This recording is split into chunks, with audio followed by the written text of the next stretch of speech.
Why, hello there, Jacob. And today, boy, how a season can go from really, really great to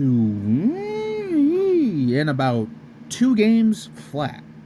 So, without further ado, let's go ahead and get into it. So, yeah. Last week was not kind to your Minnesota Vikings. We'll just leave it at that. Hey. I mean, after a tough loss against the Lions, which, honestly, the Vikings were in, and then whatever the heck that was against the Rams on Thursday, yeah, I'd like to forget that game existed, but at the same time, though, it's not like the Rams are a different team with Puka and Cooper Kupp than they are without Puka and Cooper Kupp. But again, like I say, that was last week, this is this week, and, well, a pivotal stretch starts now. We are now 5-2, going into Sunday night to take on Joe Flacco. That's right, ladies and gentlemen. Joe Flacco is officially the starter for the Indianapolis Colts moving forward. Not gonna lie, I kind of would have preferred going up against Anthony Richardson and his sub 50% completion rate, but, you know, there's a reason why they're going with Joe Flacco and not Anthony Richardson at this point. But anyway.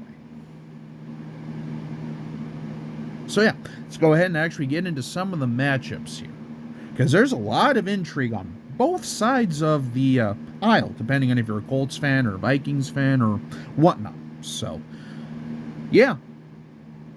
So obviously, point number one, and probably the biggest point that I'm going to make here, how does that defense recover from what was an absolute no-show against the Rams? Yeah.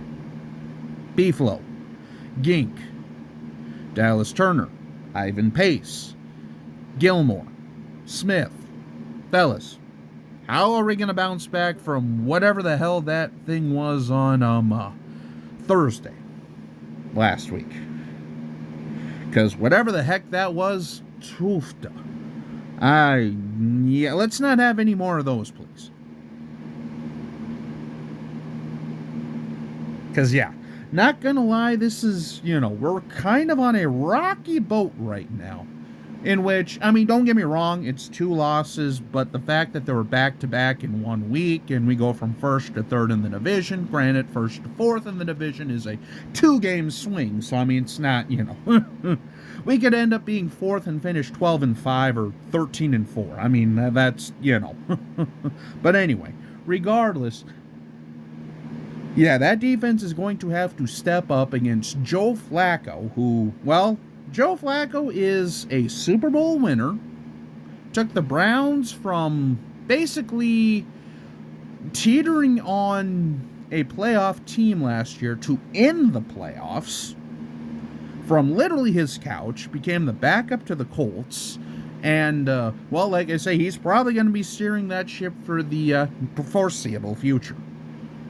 And, yeah. That does scare me a little bit, not gonna lie. However, if we can get to him, if we can pressure him, then I like our chances here.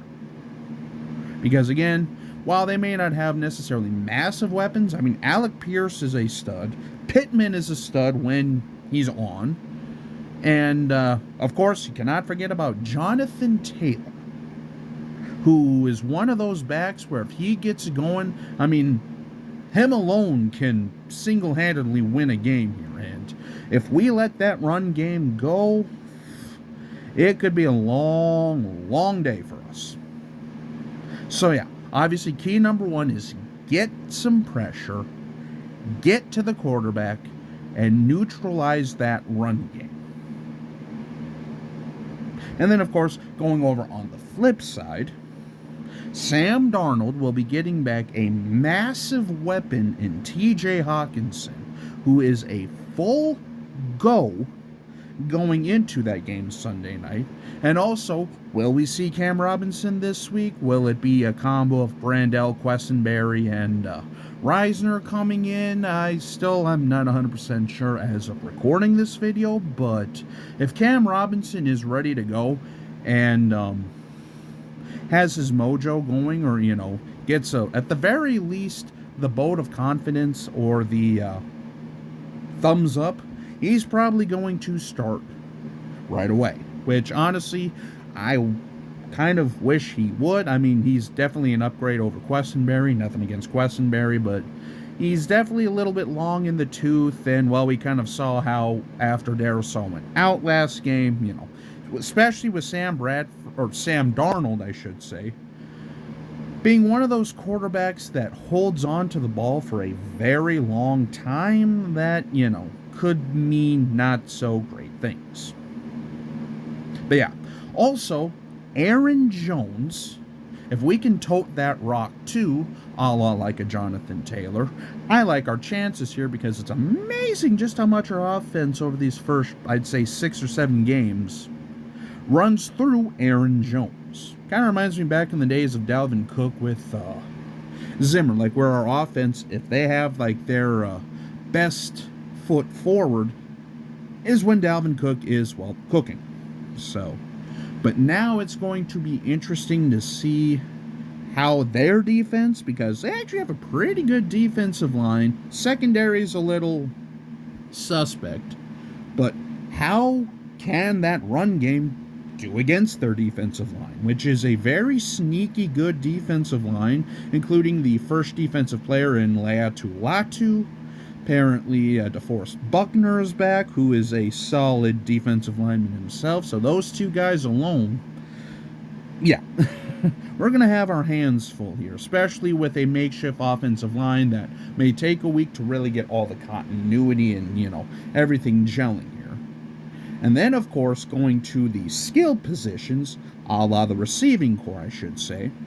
Jordan Addison, after what was a very rocky last couple of weeks or so, we'll just kind of put it at that. Granted, he's had a rocky literally first 2 years of this. But anyway, regardless, that could be an off-season video or a mid-season video or whatever, because Jordan Addison, I really don't know.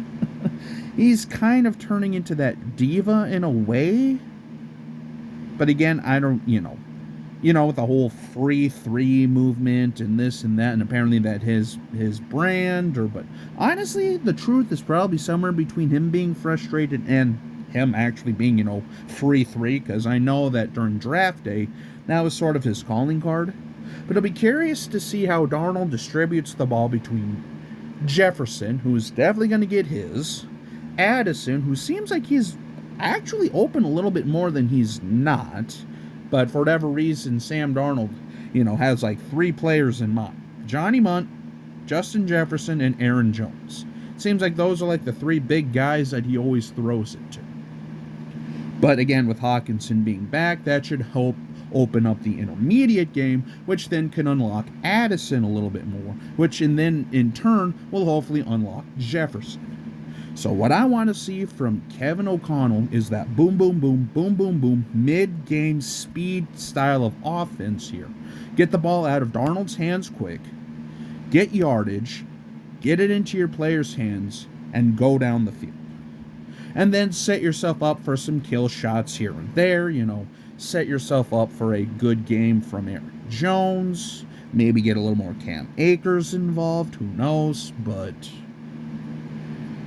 yeah, I mean, like I say, so far, this season is kind of a microcosm of the Minnesota Vikings over the Kevin O'Connell experience, really, where there's been, solid stretches of play where you're just like, this team is unstoppable, this team is unflappable, you can't stop these guys, everything is cooking, and then a couple of losses back-to-back, or a couple of things that just make you scratch your head happen, and where do we go from here? Because we could very easily go from, 5-2 to potentially, I'm not saying it's going to be a 2016, but I know that's definitely fresh on a lot of Vikings fans' minds. So yeah, if we could get this game against the Colts on Sunday night, by the way, at the very least, ease our minds a little bit. And then push ahead, because after that, we have Tennessee coming up, Arizona's coming up, which Arizona's an interesting team, I mean, with Kyler Murray, they're a lot better than I think a lot of people gave him credit for at the beginning of the year here. But, yeah, I mean, like I say, huge opportunity to get yourselves back on track, and at the very least alleviate some of the nerves from Vikings fans, because if we lose 3 in a row, there might be some alarm bells ringing.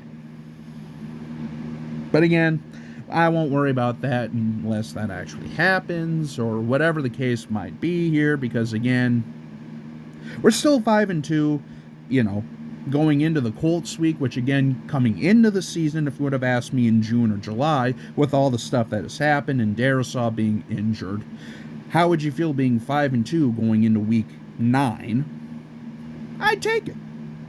Especially because of how the beginning of the year went. I just hope they didn't gas themselves out too much, because again, it's a marathon, not a sprint. So yeah, that'll basically wrap up this video. So, alrighty, fellas. Couple bad games, bad week. Just go ahead and, push forward here, fellas. That's all we can do, and if we can get this game against the Colts, we'll be right back to where we need to be. So until we meet again, this is Jacob. Have a good day.